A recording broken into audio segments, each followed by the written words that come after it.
The worst naval disaster in U.S. history. The sinking of the USS Indianapolis. Her mission helped end World War II, but most of her crew perished in shark-infested waters when SOS calls went unanswered. Yeah, whenever I see something on television about sharks or the ship, it bothers me for a couple days, you know. Then I get, got to get it out of my mind, you know. 87-year-old Albert Morris survived the harrowing ordeal, along with another Northeast Ohio man, 90-year-old Jim Jarvis. You just think that somebody's going to see you. You'd think of a big ship like that, somebody's going to be looking for you. That's what we all thought, but actually they weren't. Nearly 1,200 sailors were on board. Unbeknownst to the men, the Indianapolis was to deliver the world's first atomic bomb, which would be dropped on Hiroshima.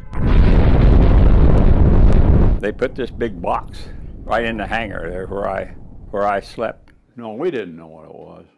The Indianapolis departed San Francisco traveling super fast across the Pacific. She delivered her secret cargo, stopped for supplies, and was heading to join the rest of the fleet in the Philippines. But the entire time, they were surrounded by enemy submarines. We were supposed to have an escort, and they didn't give the captain one, so it was all by ourselves. Just after midnight, July 30th, 1945, Jim was sound asleep, and Albert was beginning watch duty when 2 torpedoes struck the ship. We never did hear any abandoned ship order or anything. The Indianapolis sank in 12 minutes, taking 300 men with her to a watery grave. Well, the ship was going down. You could hear them guys screaming and hollering, but no way to get to them. 900 men made it off and were now in the ocean. We figured they was going to get us right quick. But initial SOS calls were discounted as a Japanese trick and ignored.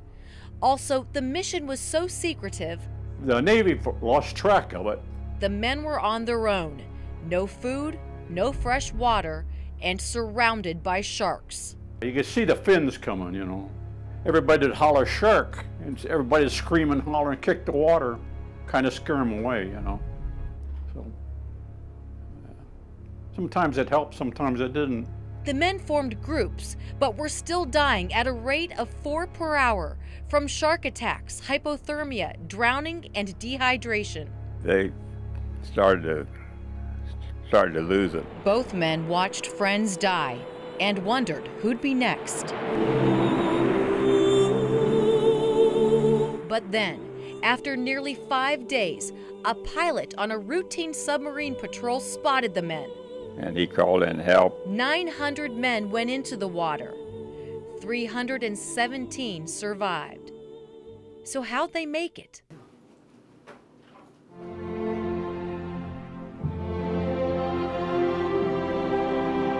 At the hospital, they learned the war had ended while they were lost at sea. But it was bittersweet.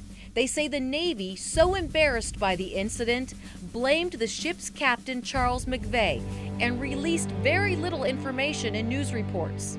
We was the one that really helped end the war because we took that atomic bomb over.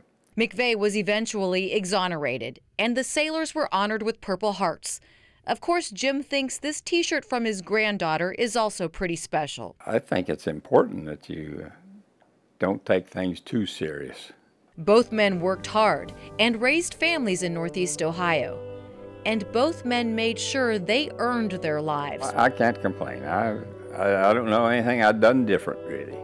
Well, beautiful. Yeah, you know what the hell. In Stark County, Suzanne Stratford, Fox 8 News.